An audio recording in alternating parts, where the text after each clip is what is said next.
Kıymetli düşüncelerinden ötürü misafirlerimize çok teşekkür ederim. Şimdi chet elde Uyghur tibbiyoti uchun fursatlar ve duch kelayotgan meseleler haqida doklad berish uchun doktor Ashti Ankara Yıldırım Beyazıt Üniversitesi o'qituvchisi Nametjon Muhammed Yag'mov efendimni sahnaga taklif qilaman. Assalomu alaykum, muhtaram ustozlar, o'qituvchilar, aziz qarindoshlar, hammalarniki hozirgi vaqtda xayrli bo'lsin. Oldi bilan hammamizningki bugungi buraya yig'ilishga vesile bo'lgan ustoz Mutallib Hojim va bu Uyg'ur an'anaviy tibbiyot to'g'risidagi tadqiqot vaqtidagi barliq qarindoshlarimizga ko'pdan ko'p rahmat aytaman. Endi men o'zimni o'sha sayya kasbida ishlayotgan Uyg'urlarning biri bo'lish sifatim bilan hozirgi saqlanayotgan masalalarni qanday bir taraf qilishimiz kerak, Uyg'ur tibbiyotini qanday qilib Turkiya va dunyoga tanitishimiz kerak, bu to'g'risida men izlandim. O'zimniki izlangan va tushunchalarimni men bilan o'rtoqlashishni to'g'ri ko'rdim. Hammalarga ayon Uyg'ur milliy tibbiyoti boshqa milliy tibbiyotga o'xshashda dunyoda intayin muhim o'rin turgan tibbiyotlarning biri. Tabiiyki bizniki davlatimiz bo'lmaslik sababidan o'zimizning milliy tibbiyotni boshqa tibbiyotga o'xshash dunyoga tanitishda ojizlik keldi.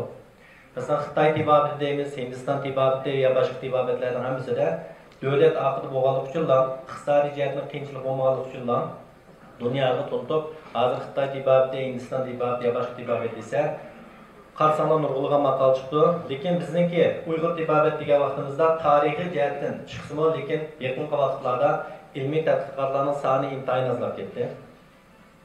Yani Uyg'ur tibbiyoti tariximizda intayin muhim o'rin turib kelgan, o'zimizga emas, barliq millatlarga intayin cho'ng turib qo'shgan bir tibbiyot.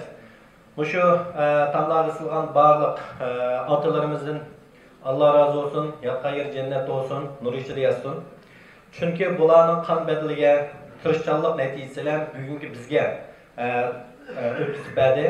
Bugungi bizning vaziyatimiz intayin og'ir. Chunki bu atalarimiz o'tkazib bergan bu tibbiyotni kelgusi avlodlarga o'tkazib berish bizningki zimmamizda.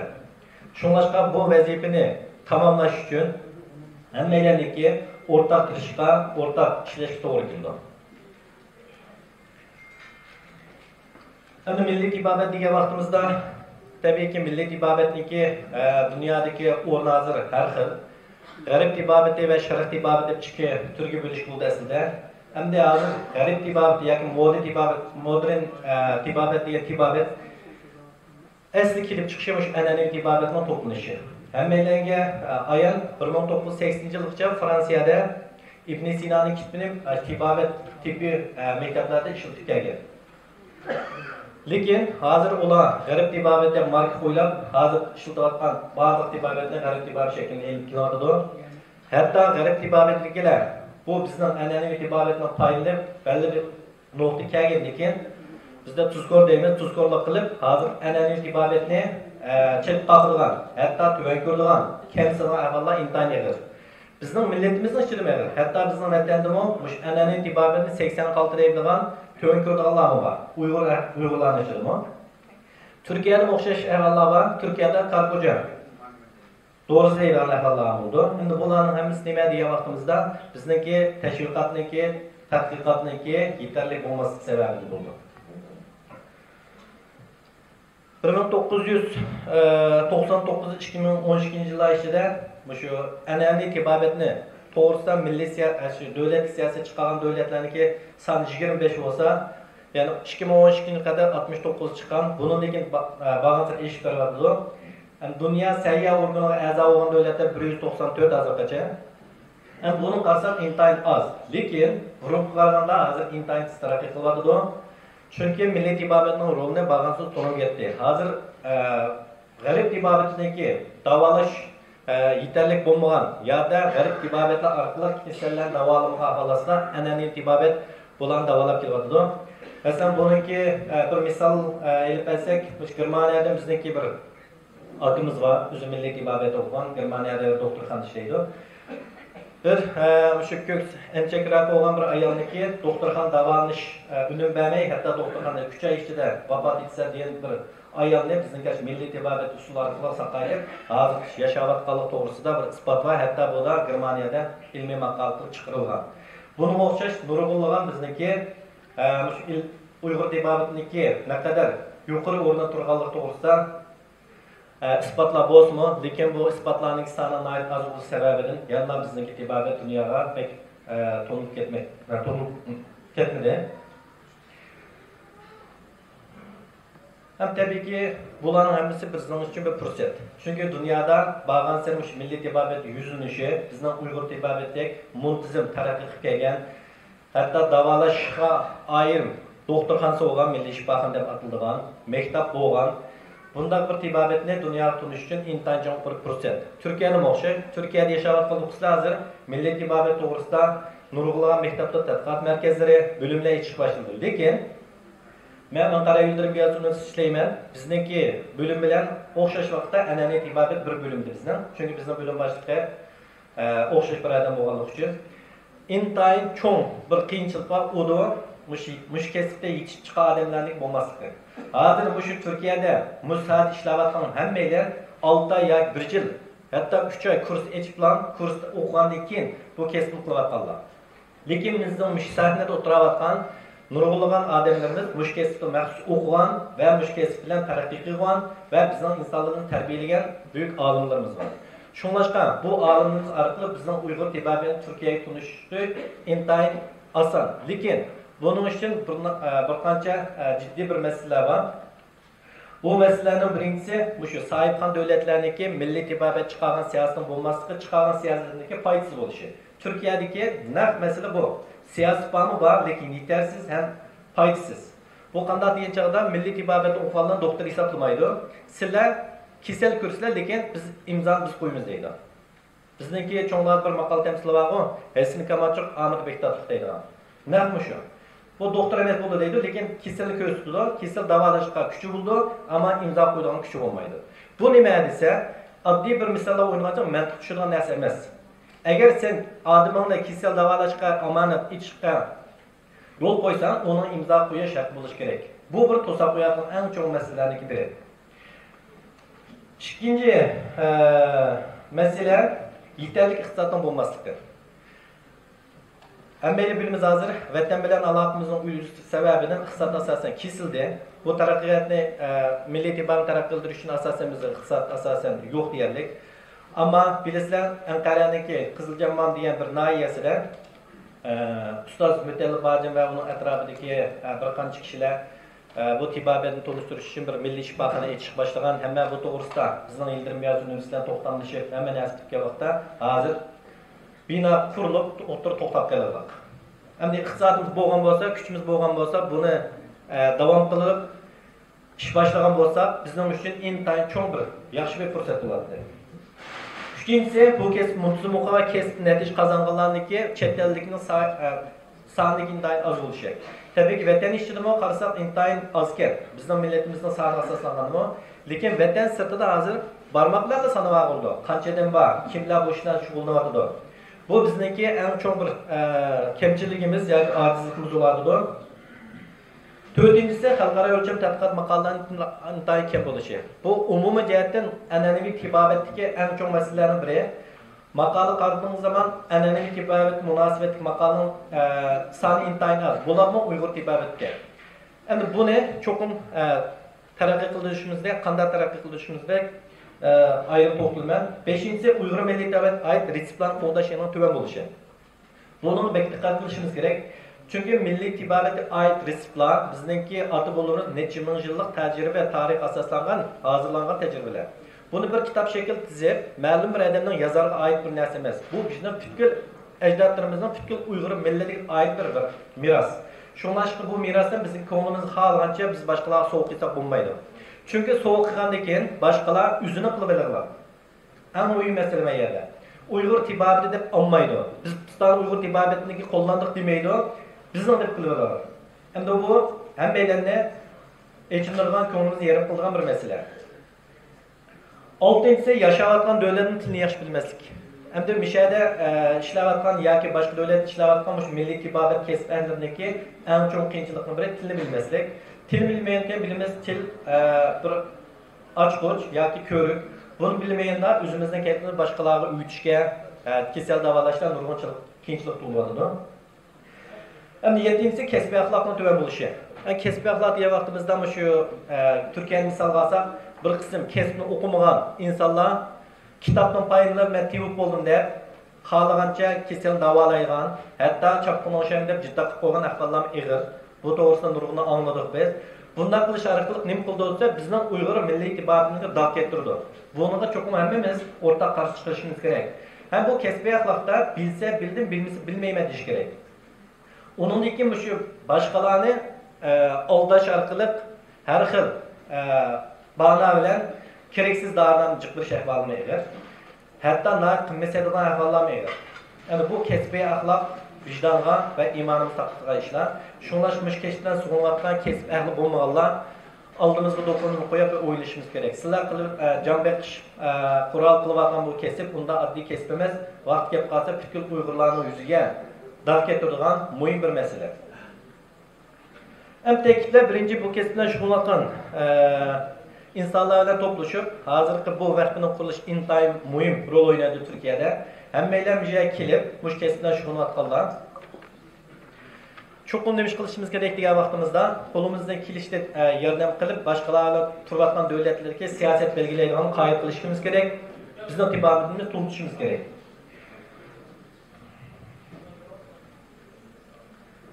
Ondan keyin Uyg'ur tibbiyotini taraqqiy qildirish uchun shu davlatga boshqa mush kasb bilan shug'ullanganlarni bilish orqali o'zimizning tibbiyotni qo'llash asosida taraqqiy qildirishimiz kerak. Üçüncüsüden bu tədqiqat meselesi kelgan chog'da men masalan Uyg'ur tibbiyot kasbini o'qimagan, lekin bizniki sog'lomlik kasbi bo'lganligi uchun tədqiqat asosan hamma kasb o'xshab qoldi. Tədqiqat bilish orqali bizning Uyg'ur tibbiyotini dunyo tunishniki birdan-bir yo'li hozir tədqiqatni ilmiy shaklga elib berish orqali boshqalarni qoyil qilish.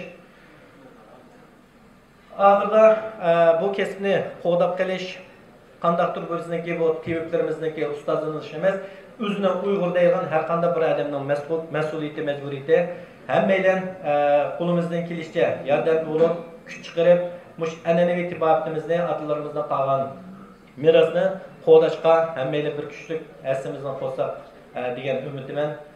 Oxirida menga ko'pdan ko'p rahmat. Uyg'ur tibbiyotchilik to'g'rigarlik taraqqiyoti tarixdan buyon diniy ulamolar va avom xalq orasidagi tajribali kishilarimizning to'pisi bilan gullab kelgan. Şu sebepten Uyg'ur tibbiyoti bilan shug'ullanib kelgan tabiblarning diniy ulamolar va avom xalq bilan bo'lgan munosabati nihoyat qunuq. Qani undaq bo'lsa, yaqin zaman tarixida Qashqarda o'tgan Uyg'ur tabiblar to'g'risida qisqacha ma'lumot berish uchun doktor Varisjon Chakan efendini sahnaga taklif qilamiz. Assalomu alaykum, hurmatli qarindoshlarım.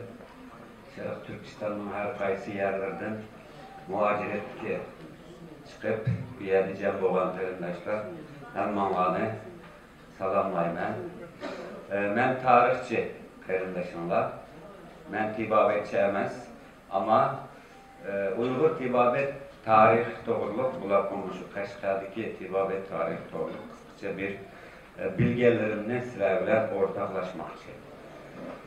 Oldi bilan bu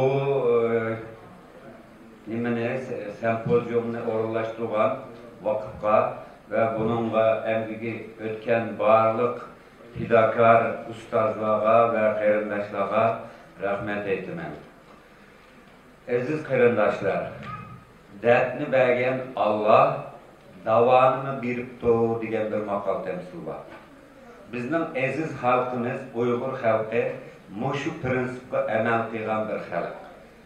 Allah tabii insanı yaratgan vaqtida dardni beraber bergen, kiselni beraber bergen, lekin onu davalaşınki yolunu mu bergen. Onu fakat mana şu ilim adamları Allah'ın bergen bilimi ve hikmeti bilen bunu tepip çıkıp halkımızını davalagan. Bu cihette Uyghur tibbiyot tarihi dünyadaki en kadimki tibbiyotlar orunda yer alıyor. Çünkü Uygurlar fakat felsefede, matematikte, tilde, sanatla emas, tibbiyotda intayın çok rol oynap gelgen ve dünya halkıga naiti ölçmez töhbelerini koşap gelgen bir halk. Biz mana muşundaq bir milletinin evlatları boluşumuz, oğallığımız üçün fəxirlenişimiz gerek. Fəxirleniş bilen birge bu marasimimizni qandaq qılıp saqlap qalımız ve qandaq qılıp teximi yuqur pəlligi kötürmeyiz degen bu yol üstüde izleyişimiz gerek. Eğer insan iz kaldığımızda onunki başka bir yaratık bilen bir farkı yok. Aziz qarindoshlarım, bu münasebet bilen muşu tibabet sahamızda köp hizmetlerini qilgan halkımızın derdiga davo bo'lgan muşu meşhur tibiblerimizin hemmisini hürmet bilen salamlayman ve bulağa Allah'ın en âli cennetini ata kılışını dileyman. Aziz qarindoshlar, elbette başta Xoten vilayetimiz başta Qashqar, Yakan, Aksu, G'ulja ve Uyghur halkı yaşayan hem yerde nait meşhur tabiplerimiz, hekimlerimiz yaşap ötken. Ben bu yerde hemmisinin elbette bulağa çoğunluk hürmetimini bildirmen ama vakit münasebet bilen fakat Qashqardaki şu meşhur tabipler ve bulanın halk selametliğe koşkan töhbüleri doğrusunda bir neci fikrini sizlerle hemkarlaşmışım. Bu Qashqar tarihinde, yakınki muşu tibabetçilik tarihindeki meşhur kişilerin başında Heydar Axun, Qasım Ömer Acil, Suba Axun'un, Hoca Qadir Acil ve okşaş naiti meşhur damdar tabipler yetişip çıkan. Hem de bu yerde ben bulanın içinde halk arasında namı ken tarqalgan ve davalaş usulları bilen ve halkta doğan hizmetlerinin ki töhbüsünün yuqurluğu bilen meşhur bolgan Suba Axun'un doğruluk biraz malumat vermekçi. Suba Axun'un özü dadısının tabip ve dadısının terbiyesi çoğun bolgan ve dadısının öğrengen tibbi ilimlerini yana muşu kadimki Uyghur tibabeti, Hint tibabeti ve başka tibabetlerini o Paris'taki tibabetlerini o ve başka her xil milletlerinin tibabetlerden faydalanır. Bu adam özünü alayda yetiştirgen bir adam. Ve bu adamın asasen en köp töhbüsü muşu kuşlar bilen üstünlüklerden faydalanıp doğru yasap, muşu doğrular arkalık halkımızga şifa vergen bir adam. Bunun davalaş usulleri Tıbbi Lokman kitabıga kirgizilgen ve memleketimizin içidile emas, sırtımı intayin çok nam sargan bir adam.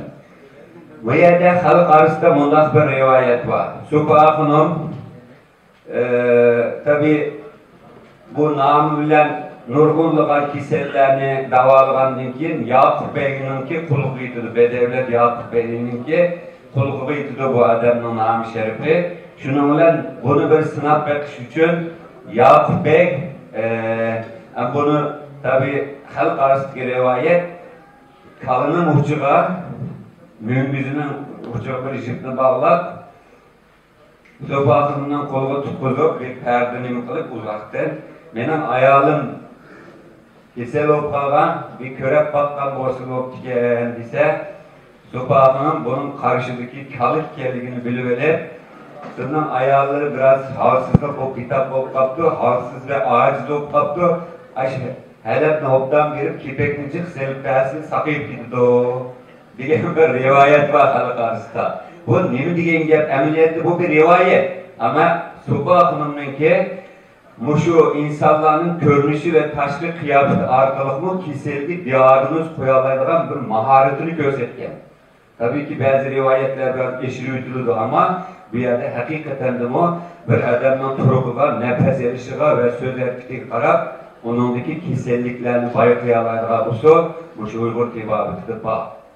Bu Allah'ın belgen hikmeti, hakiki ürgengeller için bunu Allah zaten o insanlığa nisip eder ve onun karab durup bu kesellerini davalayalgan. Subahınımdaki yanı bir nemesi şifayı kulup, yani kalplerininki davası, şifası diyen kitabımı intayın meşhur bulup, onunki bütün şu davalaş usulleri muş kitapta yer algan ve bunu 2018 yılda şu bizim vatanda Seyye Nazaret tarafından tercüme kılıngan. Bunun 4 xil doğrusundaki kitapları ve fikirleri, makalalarımı meşhur. Hem de Subahınımdaki ölümü doğrusunda her xil rivayetler var. Hatta en ahirki monotlargacha özünün ölümünü bişaret verip kelgen diyen gap var. Hem de Subahınımdaki yetiştirgen şagirdleri Ruzacım, Saqafının, Abdurrahim Acım okşaş bu şagirdlerimi Subahınımdan keyin vatanning her qaysi joylarida başta Qashqar bo'lish sufti bilan kesel davolab anandagi mush xalq sog'lig'i uchun intayin cho'ng turib qo'shgan bir shogirdlar. Biz u vaqtlarda o'zimiz bo'lisizlar bizde bu g'arbcha davolash usullari texi yo'q. Aşındak ahval aslında her xil üstünüler, hozirgidek bekço, seti, o bu diye tügün diye nesli yok. Ama bu adamlarımız aşı bulmadan şarait aslında mı aşı kesellerine yaxşı doğru diagnoz koyup, muş kesellerini davalayalgan. Bu hakikaten de bir möcize karakterlik nesiller bular. Yani şundak bir tebabetke ve davalaş tecrübelerine ege bir halkız. Bunundan başka, Subahından başka Kasım Erim Acım, Hoca Abdullah Han, Musa Ahol, Kadir Acım, Muhammed Acım okşaş meşhur teyipler Qashqar'da çıkan ve bulamı her xil kesiplerde, her xil keselliklerde halkımızın davalap gelgen. Bularning içinde Muhammed Acım ballar keselligini davalaşta fevkalade muhim. Ballarda bölüsüler her xil kesellikler buludu. Ballarınki yetilip katılgıcı boğa aralıktaki keselliklerini aldığımızda onun sağlıklı ve akıllı son buluşu elbette imkansız. Şunun için bu cihette Muhammed Kasım'ın ballar keselliği doğrusunda yazgan makaleleri ve davalaş usulleri etrafı kent tarkalgan. 20. asırın başı kelgende Qashqar'da Yusuf Acım, Zunun Afon, Mahmut Can Acım, Pizhan Mahsun'a okşaş bu kişiler yetişip çıkan, olar kadınki Yunanlıcı davalaş usulü bilen Uygur davalaş usulünü birleştirip nait ağır kesellerini o davalap kelgen. 1920 yıllardan başlap şu Sovyet İttifakı'ndan kelgen Bilyoniski'ye okşaş ve Özbek alın Tevip, Muhittin, Naqsın okşaş kişiler bizning vatanga Qashqarga kelip, bu yerda qadimki davolash usuli bilan g'arbcha davolash usulini birleştirish orqali asta-asta tebobetimizni taraqqiy qildirgan ve bu Uyg'urlarninki o'zini bo'lisida yuqorida Mutallab Acım aytib o'tdi. Uygur tibabetine resmi şu devletinin nimesi kirgizgen devletlerinin milletlerinin en beşi de Uygur halkı ve Uygur tibabetçileri gelmekte. Onun için biz bu tibabetke fevkalade önem vermemiz ve bu tibabetimizdenki ölmeslik için kelgisi evlatlarga tekmi yukarı bir seviyede ulaştırış için kolumuzdan gelişçe tırışışımız gerek.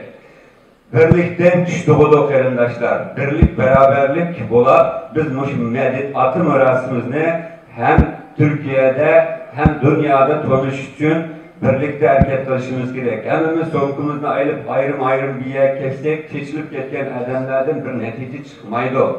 Vayam dedi, Kızılcamam'daki projeni başlattan ve bunun sebep olan kardeşimle ben. Mutallab Acım bildi o. Muşunda biz yatırım kelge vaxtida Uygur tibabeti yo'qolib ketyapti. Buni taraqqiy qildirishimiz kerak. Türkiye orqali dunyoga tanishishimiz kerak degan vaqtida Türkiye devletiga, hukumatiga biz mush projeni qabul qildigan. Ama bu ishga keyin şeytan alışıp ketdi. Uygurlar hammasi paramparça bo'lib ketdi. 4 qatim Mutallab Acım turdi. Yatırım çalmıştı.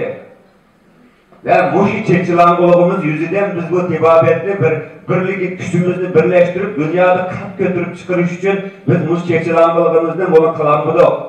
Biz bu öğrettiğimiz bir güne kaç nocu darını yazsak mı Allah'ın bizge belge ömrü çekli.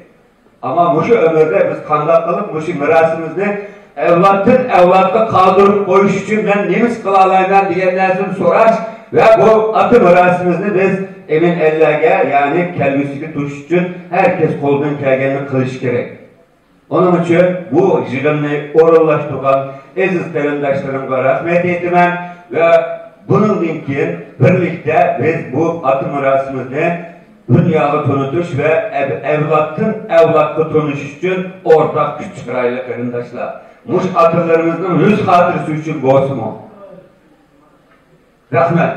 Uyghur ve başka ənənəvi tibabətçilikdə kullanılan bəzi ösümlüklərdən təsirli şərtdə doklad veriş üçün İstanbul Sağlıq Bilimleri Üniversitesi oxucusu dosent doktor Məğfirət Bozlar xanım səhnəyə təklif qılırız. Assalamu alaikum. Həmənlərin şu vaxtı xeyirli olsun. Birinci bulaq mən şu mühim bir sempozyumda uğurlaşdırğan vakıfçıqa köp rəhmət eytimə. Həm sizin şu qatılımçılarının şunda köp qatılğanlığımı köp rəhmət eytimə. Mən Sağlamlıq Bilimleri Üniversitesi Geleneksel ve Tanımlayıcı Tıp bölümünde işleyme. Yani hem tıp fakültesi işleyme. Benim geleneksel ve tanımlayıcı tıpta yani özellikle Uyghur tıpı ve başka ənənəvi tibabətçilikdə kullanılan bazı üsümlük doğrularının təsirleşi dediğimizde yani etkileşimi deydi İngilizce'de, Türkçe'de, İngilizce'de interaction deydi. Yani biz Uygurca'da muşuna tercüme kıldık kendimiz. Bunu nemişki sözlediğiniz gibi vaxtıda bizim için şu bazı insanlar üsümlük doğrunun hiç ekstesiri yok deyip parğallık için bek hata işiltip koydu. Bazıları bek köp ekstesiri var diyelik için korkuldu. Şunun için bu düşündürüş için bu mezmunu tanıdım. Bunun asas boğan Uyghur tibabətçilik hakkında, Uyghur tibabətçilikinin hazırki ahvali, hem üsümlük doğrularının kullanış ahvali, hem Uyghur tibabətçilikinin alaylığı, fırsat ve hırs, üsümlük doğrularının ekstesiri ve təsirleşi. Muşu mezmunlarda sözleyme. Uyghur tibabətçiligimizde hemimiz diğerimizge okşaş bizim için pek köp değişiminin haceti yok. Hakikaten bir güher, pırlanta. Yani şu Asya'daki bütün milli tibabətçilikten içinde mi o? Bu bizim Uyghur tibabətçilikimiz hakikaten bütün Türk milletleri ve başka milletler için ki sağlık için mi? Evlattan min yıllarca devamlaşıp kelgen bir tibabətçilik. Uyghur tibabətçiligi bizim yerimiz nerede diyende dünyanın hem yerde geleneksel tip yani milli tibabətçilik var. Bunun türü okşumaydı. Mesela Xitay tibabeti, Kore tibabeti, Japonya tibabeti diğerler bu bir türdeki tibabetler yani bununki nezriyesi okşaş. Bizim Uyghur tibabetimiz Arap, Yunan tibabetinin içinde. Yani Profesör Doktor Halmurat Kopurnomu yazgan kitabı var. Bunun da Yunani, Arap, Uygur Medisin diye der. Bunun da hem de bizimki çünkü nezriye sistemimiz bir oğallık için şu bizim yerimiz aşağıda. Yani biz şu tibabetin içikirimiz. Hem de Hipokrat, Aristotel, Katarlık, İbn Sina'dan başlayıp bütün alimlerimizden başlayıp devam ettiğim en önemli olan bizim için Gazi Bey. Gazi Bey 2500 yıllık tarihin biri şu Uyghur tibabetinde 2500 yıl ilgiri Uyghur tibabetçiliğinin tarihini yazgan. Hemen bunu köp sözümüz hemen buldu. Hatta Hindistan, Yunanistan, Arap ülkelerindeki şu Huten'e kelip şu Gazi Bey'den tibabetçilik ügengilik hergelliği hatta kızını yatlık kılmak çoğallığı Katarlık tarihli var. Hem de üsümlük doğruluğunun ki kullanıldığına kançılık vakti olduğu diye vakti tarihte 60 bin yıldan artık tarihi var. Hatta insaniyet peyda olğandan başlap, şu vaxtdan başlanğan diyen taraşlım var. O yezi qaldığı kəyginige 5 bin yıl oldu. Uyghur tibabətçiliği hem de qədimi tibabətçiliğinin içerisinde yani qədimi tibabətçiliğinin biri bulup hesaplanıyordu. Yani Yezi qaltıda şekillengigi 2500 yıldan artıq tarixi var. Ondan burun çoxum buluşu mümkün, Gazibeyden burun çoxum Uyghur tibabet var, lekin qaçandan başlanğan bunu bilmeymiz. Endi Uyghur tibabetçiliğinin hazırkı ahvali qanday degan vaqtida bizning yurtimizda bularni nazariya nayt mükemmel. Nazariyasi mükemmel deganimizda men Malaysiyada Uyghur tibabetçilikda tadqiqot, milliy tibabetçilik ve Uyghur tibabetçilik tadqiqot olib bordim. Hozir bu Türkiye'de geleneksel ve tanınışlı yani milliy tibabetçilik bölümünde ders verganligim uchun biz her qanday yerninki bir nimasini ko'rsak, nazariya sistemasi bizninkidek derecede mükemmel emas. Yani bizimki Uyghur tibabet nazariyasi asırdan başka içki kesellikler, taşkı kesellikler, ayalla kesellikleri, doğrugerliknin mu hatta süpet tekşürüşten başka bütün dersimiz naitbek mükemmel. Hem doğrularımızdaki davalışımız nait önümü var. Hem diagnozumuz özgüçe, hem normal, moderniteninki diagnozunu kullanımız. Şununla birlikte başka ustazlı degeninge okşaş, özümüzdeki nurgun diagnoz koyduğun usullarımız var. Hem başka devlettinki, bizden Uyghur tibabetimizde tunuşku başladı. Mesela Fransiyada, Germaniyada, Rusya'da, Kazakistan, Özbekistan, Kırgızistan, hatta Türkiye'de Uyghur tibabetçiliğini engeller var. Hatta bazı vize vergen bolsa bazı insan okuğuçuluğunu berip bizden trepilde okuğuspa boğalarının oldu hem de. Şuna bu cihette dünya tunuşu başladı. Tədqiqatlarımız var, lekin Tunus'ta Uygurca yapılmasa Hamzucu oğalık için, İngilizce, Türkçe çıkmağalık için pek tunup ketelmedi. Muharip sistemimiz nayit mükemmel. Yani burun bilim adamları yani tıbipler ne çıkıltılığını şu şekilde astronomiyadan başlayıp fiziki, kimya hem nesi bilip tıbip bulduk emmiş. Onun için qanday olmasın Uyghur tibabetçilik ali texnikum açıldı. Hem onun aldığımı otur texnikumda muharip sistem sıfırlattı iken bu şunun nayit mükemmel bir muharip sistemimiz payda oldu.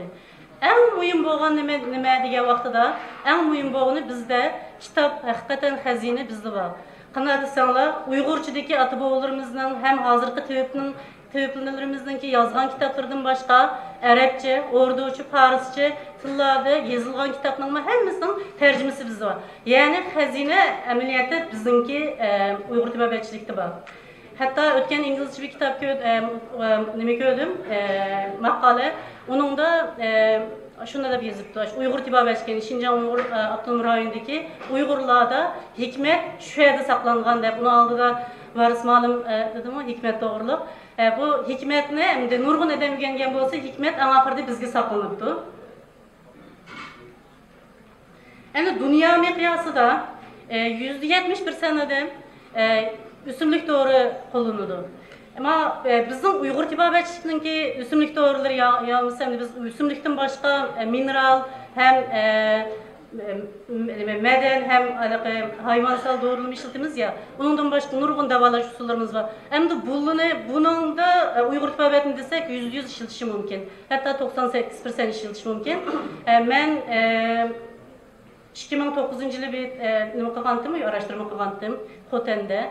Sadece Uyghur tibabetçilik doğrularını işletken, Uyghur tibabetçilik üsümlük doğrularını işletkenlerinin ki nispeti 76,7%'di. O vaxtıda bir qetim işletken dedim olduk, hayatı da 2 qetimden artıq işletkenli. Yalnız tasadüfen maniyepekın dep işletken şekilde emas, haqiqi men şunu davalanman dep üsümlük doğrularını davalanğanın nispeti aşındadı.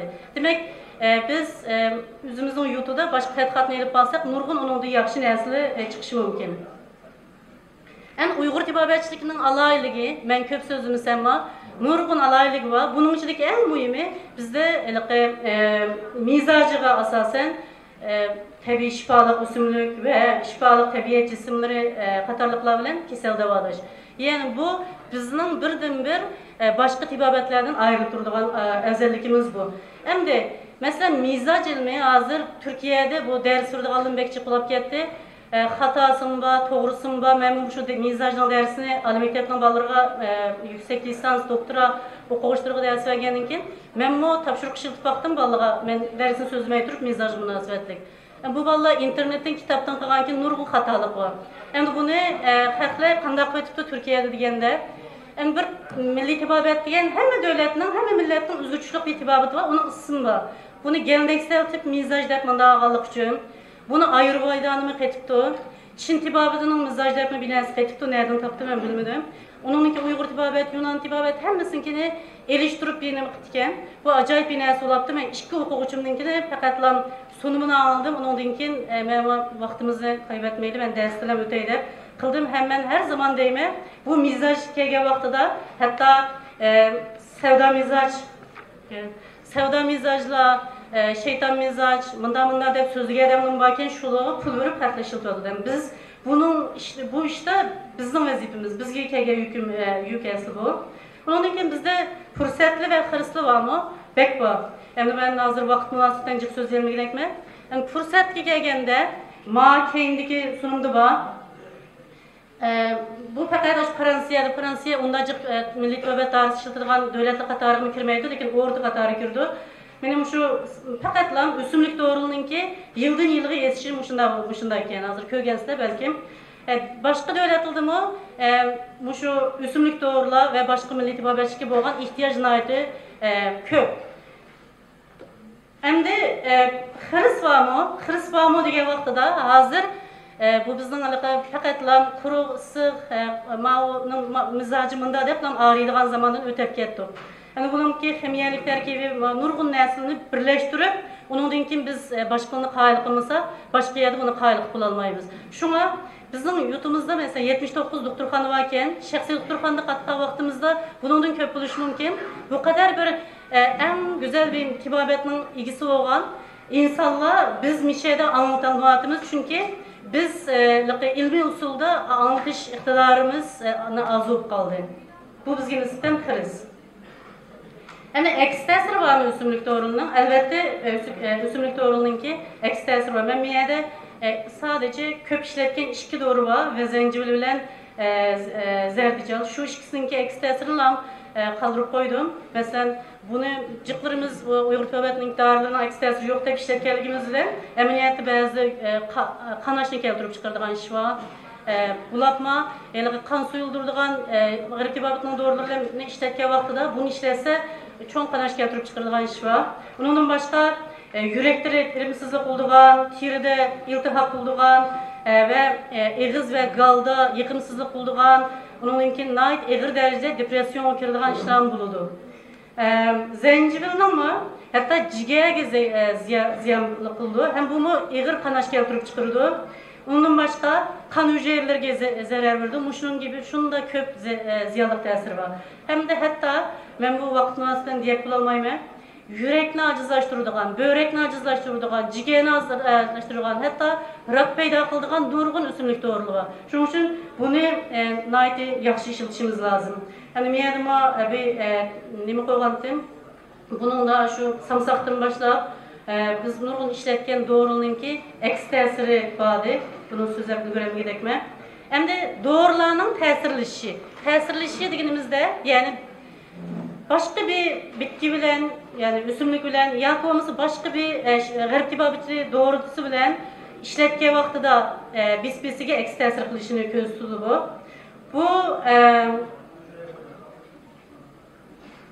bu ta'sirlashishning masalasida ba'zi dorilar, ba'zi o'simliklar bir tal ishlatgan vaqtida hech qanday foydasi yo'q. İkisi uchini birlashtirib ishlatganda ta'sir bor. Masalan, men yerda misol olgandim. Penilliatuber, bunu yalnız işletken vaqtida hech qanday foydasi yo'q ekan. Yani bunu başka doğru bilan qetib ishlatgan vaqtida, yani zencefil bilan birga ishlatgan vaqtida uning keyin homildorlikdagi qusish, bu kasalliklarga foyda qildi ekan.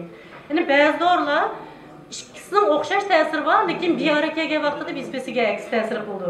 Masalan, bunu bir deb qo'yilgan bo'ladimi? Shu nimadan o'qsam bo'ladek.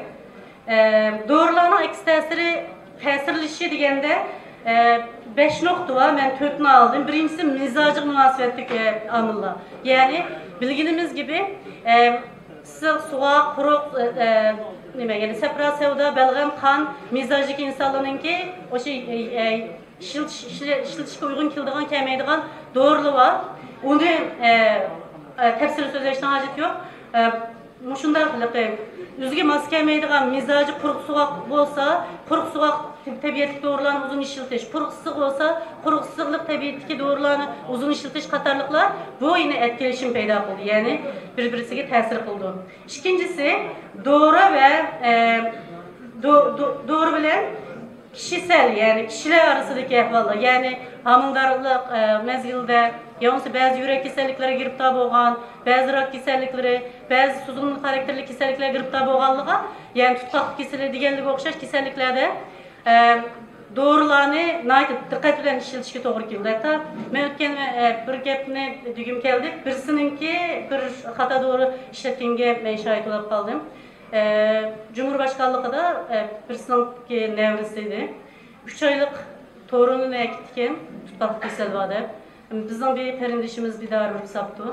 Onunkinin tutkaklık kesel bir günde 40 etim neme kıldığım şu doğru işletkenliğin burun 3-4 etim tuttu derdim ben onaysınıp geldim. Hem de bu şunda vakti da nayet dikkat bilen kança yaştaki balığın birimiz onu dikkat işletmesek olmaydı.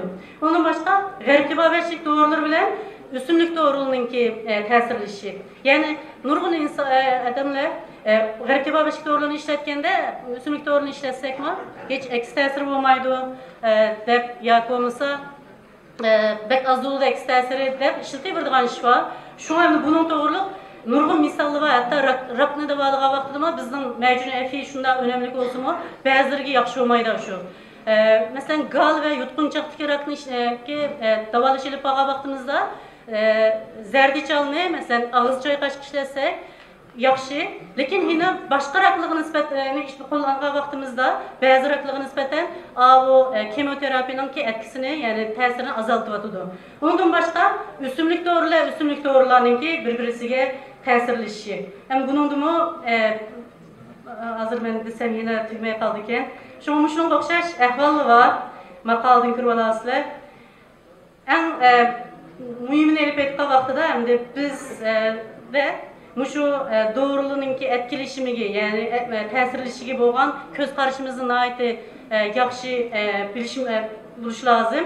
Hem de Mişe'de Çin tibabıda da işletken bir tane bitkisel ürünlü varken şu Türkiye'de onu da Tayvan'da hatta yasaklı ki yani bütünley rekto işletişke çünkü olarak payda kıldı ki.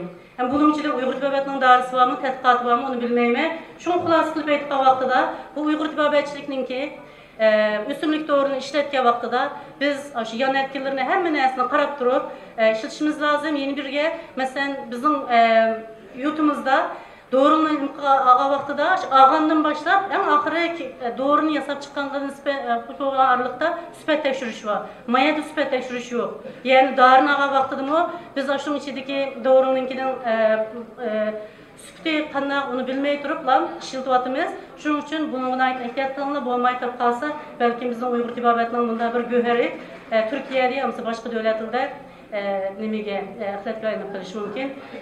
Şu özümüzün özelliklerine ait faydalanıp biz Türkiye'de ve bilek devletinde nemimizi, kıymetimizi saklap kalmasak olmaydı. Türkçe tıbbi atalgılar hakkında kısaca düşünce bir bölüş için Doktor Nimetullah Reşid Efendi'nin sahneye teklif ediyorum. Esselamu Aleyküm. Muhterem vatandaşlarım, Uygur vatandaşlarım.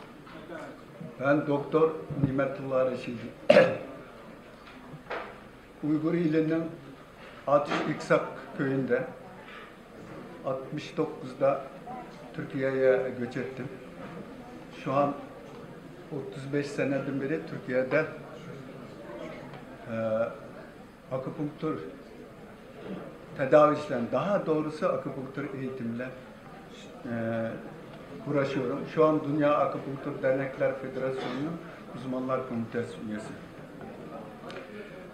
Ben Türkiye'ye geldiğimden beri o Uygur ili, Uygur milleti, Uygur kimliği, hatta Uygur siyasi davası hakkında çok araştırmalar yaptım.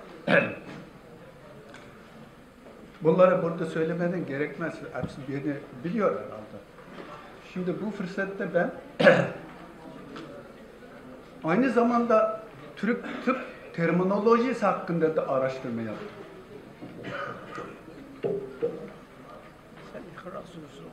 Bu sefer bu araştırmaları ben Türkçe olarak sunmak istiyorum.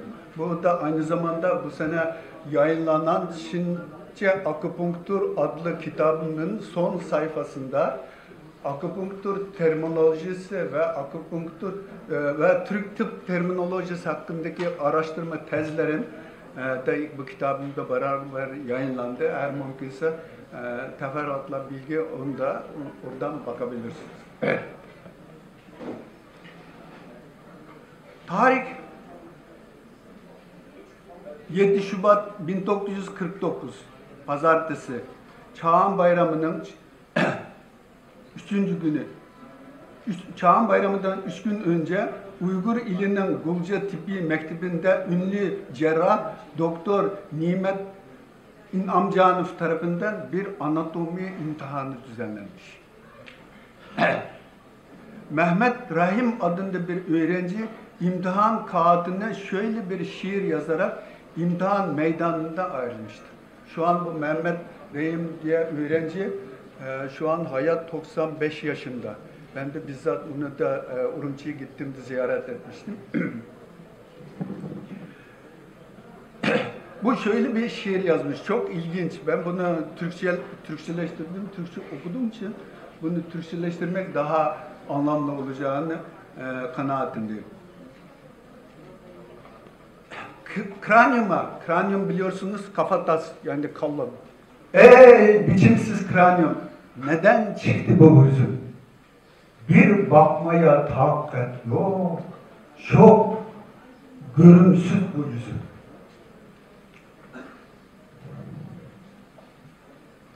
Görünümden iğrenip adlarından zorlandım. Ezberleme derdinde hocalarca horlandım. Şu yapına bir baksam her yerin delik deşik, sinüsünle bıçak saplayıp keşke açsam bir deşik. Tüberlerden çivilendi sucusunla tık çamur, beynine karıştırıp hazırlayın bir hamur. Burnumdaki şu boşluk sanki büyük bir bacağım. Konca diye ad koymuş, yok mu başka bir çaba? Spicula dikenli her yerinde sokuyor. Foramen fussaların dolmuş, taşmış kokuyor. Söylesem dilim gitmez, Latin dili namı ne? Osmanlılı ne demek bilen miydin damını? Merge denen kenardan bulunmadığı kanalis, lingualarından arasam yandın çıktı nazalis. Templisi kolaymış peyda oldu şakakta, maskilani bulunca çenem kaldı batakta. Neler yapmak isterdin, orbitanda göz olsa, utanmadan nasıl baktın şöyle tenkit söz olsa. Kim tehdit ediyorsa dişlerini hingaytır, böyle çirkin mestoyu göğsünü dingaytır. Burada kapıya ihtiyacı tüpeyden Uygurçadaki hingaytikler, dingaytikle ettik. Türkler belki biraz anlamaya olabilir. Bunu sonra arkadaşlara izah ederim. Kimi tehdit ediyorsun dişleri okudum. Lateralinin yanından geçsem arkusların büküldü. Humerinden sapan kaydı humurunda döküldü. Tunikanın oturunda yüce oldu yaptım dursun sırtına çarptım çenesinden yok kaptım. Zaman itibariyle bunu tekrar okumanın şeysi yok. Bu hususta araştırma, geniş bilgi, her şey benim o kitabımın sonunda var. Çok ilginizi çeken konular olabilir. Türk meslektaşlarımız, ünlü bilim adamları, tarihçileri, Uygur dili, tarihi hakkında neler demiş, biz neler biliyoruz. Biz bilmediğimiz çok konular var. Bunu daha şimdi anlatmanın pek sırası değil. İnşallah bu kitaptaki konularda daha iyi bilgi sahibi olacağınızdan eminim. Size selamlar, saygılar, içten şükranlar sunuyorum. Uyghur Tibabı Tədqiqat Vəqfisi İstanbul'da orqalaşdırılan Tunç növbətlik Xalqara Uyghur Tibabətçilik Doğrugərlik İlmi Muhakim Yığınığa maqal alınlaşdırğanlığın rəhmətlərimizi bildiriş üçün Doktor Nametcan Muhammed Yahmak Efendi'ni sahneye teklif bulunuyor. Nametcan Muallim'in hediyesini takdim etmek üzere Farabi Vakfı Mesulü Ataullah Karım Karkaş'ını sahneye teklif bulunuyor. Doktor Məğfirət Dozlar xanım səhnini təklif qılmaq. Məğfirət Hanım'ın hediyelerini, mükafatını takdim kılış için Doktor Ferhat Tanrıtağlı Beyefendini sahneye davet ediyorum.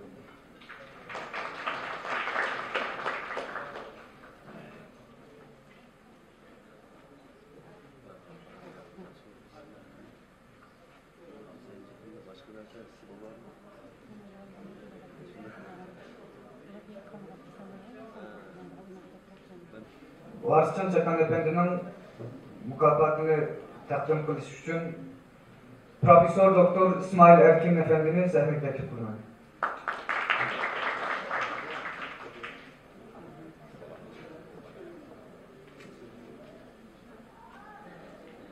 Efendinin hediyesini takdim kılış için Ümraniye Devlet Hastanesi Aile Hekimi Doktor Süleyman Ersoy Beyefendini sahneye davet ediyorum.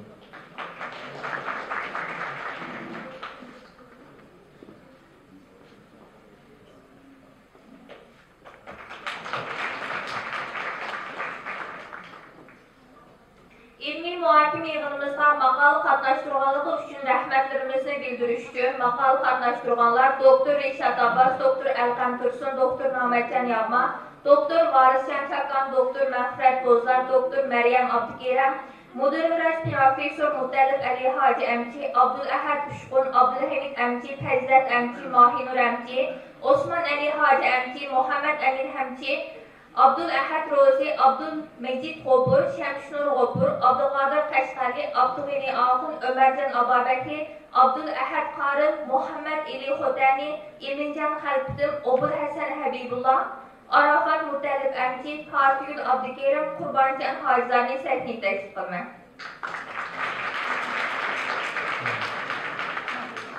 Ulanın hediyelerini tartış için Müdir-Vəz Profesör Doktor Mutellif Hacimli, Abdülhət Hacim Uçquni, Maynur Hacim Əmçi və Abdülhamid Hacim Əmçinin yığınğa maqal qatnaşdırılan mihmanlarımızla belki tartışıp bir iş için sahneye teklif qılırız.